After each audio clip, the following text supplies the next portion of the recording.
پوچھیں سر. جی سر، میرا کوشچن یہ ہے کہ میریجز جو ہیں وہ سیٹلڈ ہوتی ہیں اس دنیا میں آنے سے پہلے. آدم کو اللہ تعالیٰ نے جب زمین پہ بھیجا تو اس سے پہلے پری سیٹلڈ میرج تھی. اللہ تعالیٰ نے ہمارے پہلے کپل بنائے تھے، یا یہاں پر آنے کے بعد ہمارے پاس چوائسیز ہوتی ہیں کہ ہم اپنا کپل خود چوز کر سکیں؟ جیسے کہ میں ریفرنس دیتی ہوں سورۃ نساء ورس 3 سے کہ اللہ تعالیٰ کہتے ہیں کہ ان عورتوں میں سے ان سے شادیاں کرو جو تمہیں پسند ہوں، 2 سے 3 سے یا 4 سے.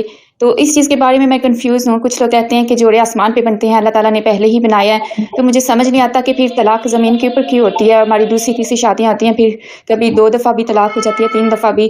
تو اس بارے میں ذرا پلیز کلیئر کر دیں. تھینک یو ویری مچ.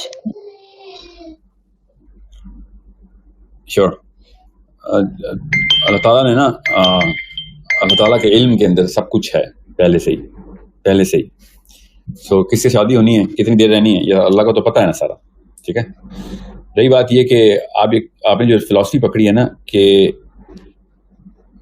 میں اپنے شوہر کا نام پہلے لکھوا کے آئی ہوں، تو وہ تو آپ اپنا نام بھی لکھوا کے آئی ہیں. ٹھیک ہے. اپنے بچوں کا نام بھی لکھوا کے، اگر بچے ہونے ہیں تو اس کا یہ مطلب نہیں ہے کہ قضا اور قدر کی بحث نہیں کھولنی ادھر آپ نے. قضا اور قدر کا مطلب پتہ نا کہ بہرحال اس کے اوپر اسکالرلی آنسر جو ہے نا وہ بہت ہی سمپل دیا ہوا ہے. میرے اپنے ہی اسکالر نے ایکچولی ایک بک میں دیا ہوا ہے کہ جو لاسٹ میرج ہے نا آپ کی as a woman, last marriage, that is something that you have to be really cautious about. کیونکہ آپ کا جو آخری چور ہے نا، آپ کی فرسٹ آپشن ہے جنت کی، اگر وہ جنت میں ہیں آپ دونوں تو. سو بس اتنی سی بات سے سارا کچھ ایکسپلین ہو جاتا ہے. باقی تو ہر کام ہی اللہ نے اوپر لکھا ہوا پہلے جو ہم نیچے کرتے ہیں. اللہ نے اس لیے تو نہیں لکھا کہ ہم نے اسی وجہ سے کرنا ہے. ہم نے چونکہ یہ پیتھ چوز کرنے ہیں، جس سے بھی شادی کرنی ہے، جو بھی کام ہے، جہاں نوکری کرنی ہے، وہ بھی اللہ نے لکھی ہوئی ہے. جتنا پیسہ کمانا ہے وہ بھی اللہ نے لکھا ہوا ہے، جدھر سے کمانا ہے وہ بھی لکھا ہوا ہے. مگر اللہ نے اپنے علم کی بنا پہ لکھا ہوا ہے. اس لکھائی کی وجہ سے میں ادھر نہیں کر رہا، ورنہ تو اختیار ہی ختم ہو گیا نا. ٹھیک ہے. یہ آسان کر کے آپ سے بتا رہا ہوں. سو آپ کی 10 شادیاں ہیں یا ایک شادی ہے لکھی ہوئی ہیں، تو آپ ان پیتھ کو چوز کرتے رہیں، کر رہے ہیں آپ، اسی لیے اللہ نے لکھ دی ہے. اگر آپ نے وہ پیتھ نہیں چوز کرنے، آپشن آئی جا رہی ہے، تو اللہ تعالیٰ نے نہیں لکھی ہوئی. اس کا مطلب ہے یہ مت سوچیں کہ اللہ کروا رہا ہے، یہ سوچیں کہ آپ نے کیا ہوا ہے تو اللہ کو پہلے سے پتا ہے. بس یہ آسان طریقہ ہے. جی نیکسٹ کوسچن. السلام علیکم سر. یہ بات اس بارے میں نے اب بات لمبی نہیں کی کہ آخری شادی کی کیا امپورٹنس ہے، وہ جان کی نہیں کی، وہ کسی اور دن کروں گا.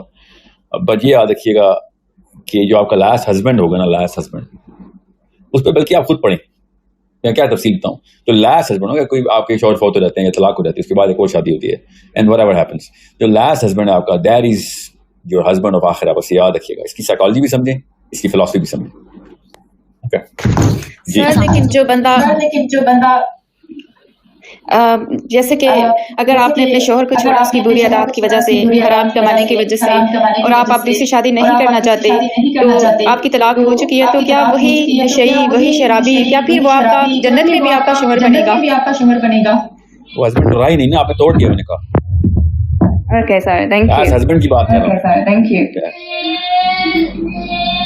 اور آخرت میں ہسبینڈ کا مطلب یہ نہیں ہے کہ اب جو اس کی فیٹ ہے تو آپ کی فیٹ ہے. وہاں کوئی ستی کی رسم نہیں چل رہی، نعوذ باللہ. ٹھیک ہے. لاسٹ ہسبینڈ کا مطلب یہ کہ اگر فائدے ہونے ہیں نا تو آپ اس سے لے سکتے ہیں فائدے. میں نے کہا نا بہت لمبی بحث ہے، 2-3 آور لگیں گے. اتنا میں نے جب یہ لیکچر خود اٹینڈ کیا تھا نا تو 3 دن کا لیکچر تھا، 3 days.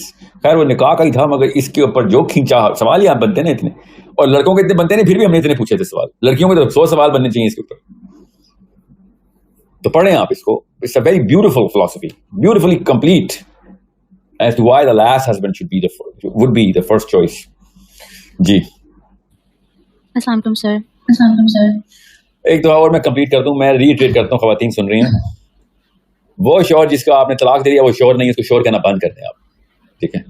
تو وہ آپ ایز اے سنگل وومن ہی اٹھیں گی نا آخرت میں، پھر آپ کا کوئی شوہر نہیں ہے. اگر اس کے بعد لیکن آپ نے شادی کر لی اور اس کے بعد آپ کی ڈیتھ ہو گئی ہے، وہ پاکستانی سسٹم میں نہیں، اسلام کے سسٹم میں.